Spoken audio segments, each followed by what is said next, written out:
Bienvenue dans Daba Parlons Marché, le podcast où nous décryptons les tendances, les actualités et les événements qui façonnent l'économie, la finance et les marchés africains, avec un accent particulier sur l'Afrique de l'Ouest francophone.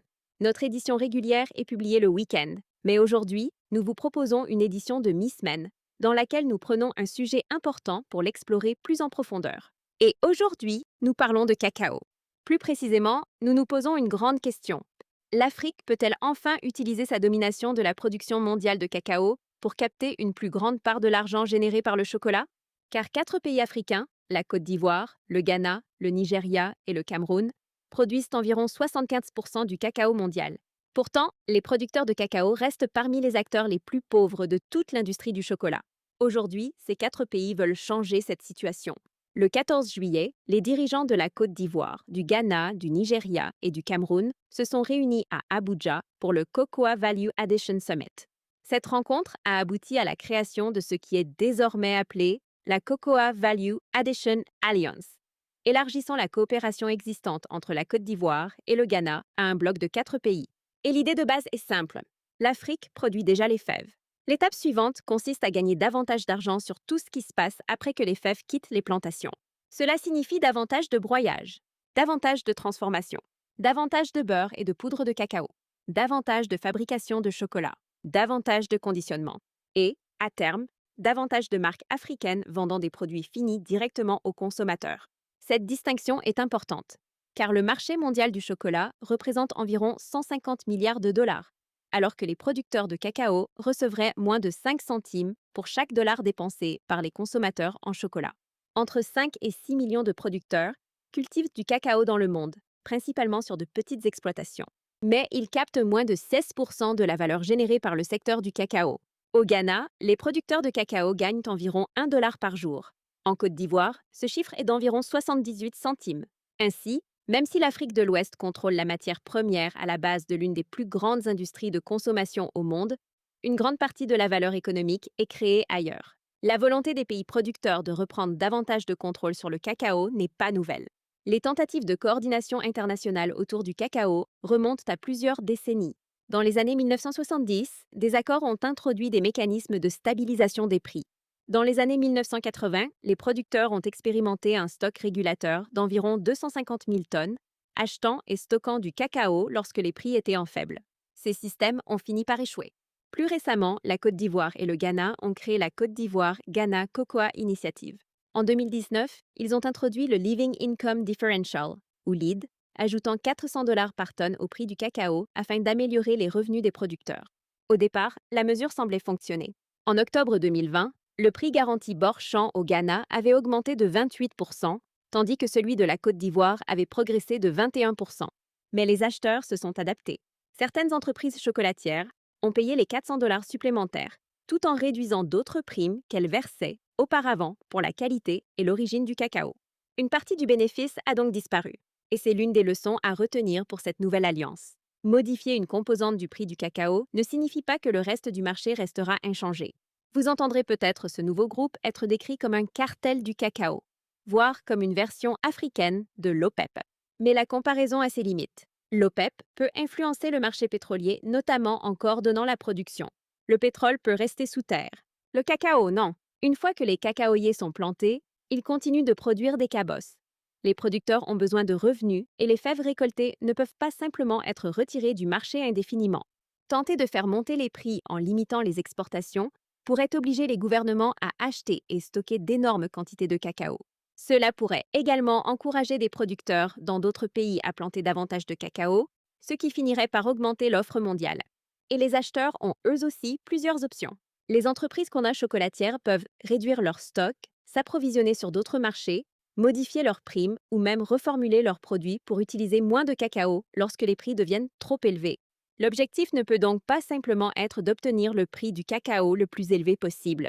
La stratégie la plus durable consiste à augmenter la part de valeur que l'Afrique capte sur chaque tonne qu'elle produit déjà. Et c'est là que cette alliance devient beaucoup plus intéressante. Regardons le parcours d'une fève de cacao. Tout commence avec le producteur. Ensuite, la fève est fermentée et séchée.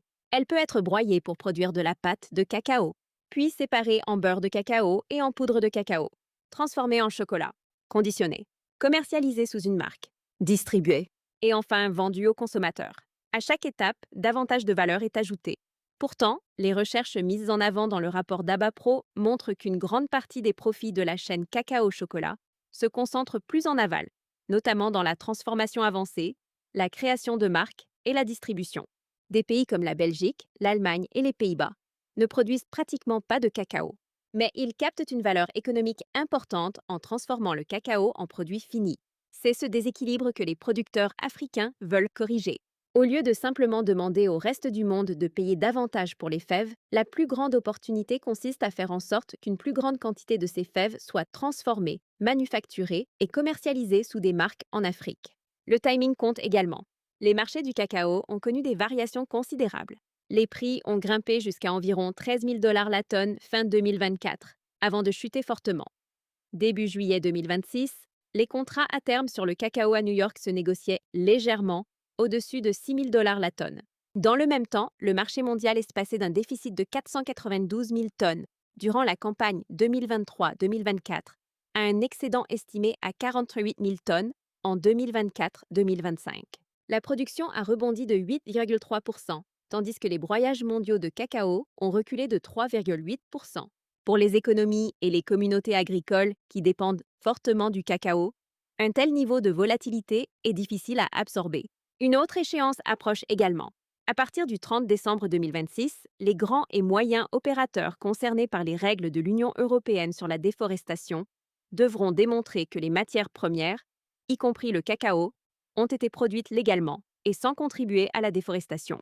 Cela implique la traçabilité, la géolocalisation des exploitations et des procédures de diligence raisonnables. Si les producteurs africains coordonnent ces systèmes, ils pourraient réduire les duplications tout en renforçant leur position lorsqu'il faudra déterminer qui supportera, au final, le coût de cette mise en conformité. Rien de tout cela ne sera facile. De nombreux cacaoyers en Côte d'Ivoire et au Ghana ont déjà entre 25 et 40 ans. Les rendements restent inférieurs à ce qui est techniquement possible. Les producteurs sont confrontés aux maladies, à l'évolution des précipitations et au vieillissement des plantations. Développer des capacités de transformation nécessite également des usines, de l'électricité, des financements, des infrastructures logistiques et des réseaux de distribution. Et puis, il y a le défi de la coordination elle-même. 4 pays doivent aligner leur système de prix, leurs institutions, leurs priorités d'investissement et leurs politiques à destination des producteurs. Même de faibles différences entre les prix bord-champ peuvent encourager le cacao à traverser les frontières par des circuits informels. Créer une alliance est donc une chose. La faire fonctionner, campagne après campagne, en est une autre. Mais c'est précisément pour cela que la nouvelle expérience africaine autour du cacao mérite notre attention. L'ancienne stratégie consistait largement à obliger les acheteurs à payer davantage pour la fève. La nouvelle stratégie est plus large. Coordonner les prix, améliorer la traçabilité, développer les capacités de transformation, produire davantage localement et, à terme, passer de la fève à la marque. Si la Côte d'Ivoire, le Ghana, le Nigeria et le Cameroun réussissent cette transition, l'impact pourrait aller bien au-delà du cacao. Cela pourrait offrir un modèle montrant comment les économies africaines peuvent passer de l'exportation de matières premières à la captation d'une plus grande part de la valeur créée autour de ces ressources. Et c'est peut-être, au final, l'histoire la plus importante. L'Afrique possède déjà le cacao. La question est de savoir si elle peut enfin capter une plus grande part de l'économie du chocolat. C'est tout pour cette édition de mi-semaine de Daba Parlons Marché. Pour davantage d'analyses sur les marchés africains, les entreprises et les opportunités d'investissement, téléchargez l'application Daba et explorez directement les marchés depuis votre téléphone. Pour accéder à des recherches d'investissement plus approfondies, des sélections d'actions et des analyses de marché, découvrez Daba Pro. Et si vous souhaitez renforcer vos connaissances en investissement, en finances personnelles et sur les marchés de capitaux africains, vous pouvez également vous former avec Daba Academy.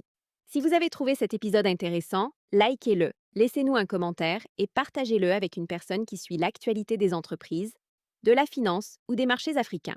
Et assurez-vous de suivre Daba Parlons Marché sur votre plateforme de podcast préférée pour ne manquer aucun de nos prochains épisodes. Merci de nous avoir écoutés. On se retrouve ce week-end.